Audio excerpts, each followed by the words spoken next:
remember when the fearmongers on the left warned us that President Trump would isolate us from the world, that would have no friends? Well, instead, what we've witnessed is growing alliances with leaders such as French President Emmanuel Macron. And he's the guest of honor at the president's first state dinner tomorrow night. Let's discuss this and other presidential issues with White House Deputy Press Secretary Hogan Gidley, staying up late. We're delighted he's with us in studio. How you doing, Hogan? I'm great. How are you? I just want everyone to see that Hogan has an actual journal.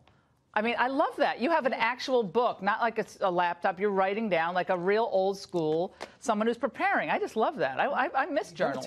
Gotta take notes. I hope you're taking notes on the angle. Tell me about this Macron relationship. I love it because they were all trashing Trump because he was going to offend the world. Now the world wants to come here and meet him. They thought the Barack Obama apology tour was the way to go about getting friends and allies, and it turns out it's the exact opposite. We're feared again. We're respected again. He's growing these relationships. I mean, France has been with us forever, as you know. One of the actual first trade deals we ever did, quite frankly, was after we signed the Declaration of Independence. It was with France. But he has only gone to make this bigger and better. They are close friends. They talk all of the time. The relationship couldn't be better. This is the Huffington Post headline in November, Hogan. You're going to love this. Let's look at it. It only took Trump 1 year to trash America's global reputation. In LA Times, May 8th, 2017, France's election proves it. America is now example of what not to do. But no one ever calls these people on this stuff. We have this ongoing, is that Max Boot who wrote that? Yeah. Okay, yeah, never Trumper, of course, former Republican, now just a liberal. Of course.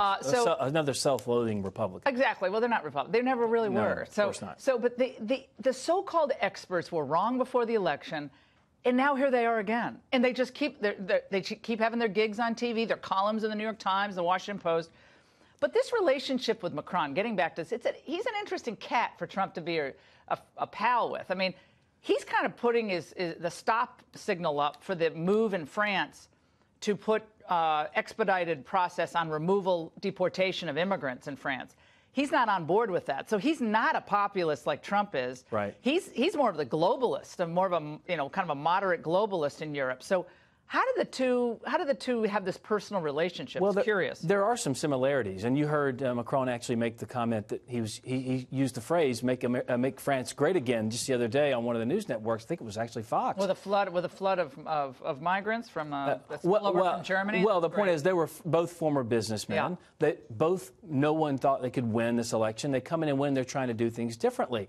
It is interesting because they don't agree, like on the Paris climate deal. They obviously don't agree on the Iran deal. The president's adamantly opposed to that. He wants TTIP, that European trade deal, too, which Trump doesn't want. Exactly. So there are some major differences here, but they just have a really good relationship. They're close personal friends. The president said today on the way to Marine One, he said, we're a close personal friend. He's a good friend of mine. So they just have this great relationship. But Macron wants the president of the United States to stay in Syria longer. Right. Until ISIS is crushed. President's instinct and what he campaigned on, Hogan, is that America is not going to stay bogged down in these places where we have no real political solution, a military solution, excuse me. Right. So will that relationship have an effect on the president's ultimate decision to stay in Syria?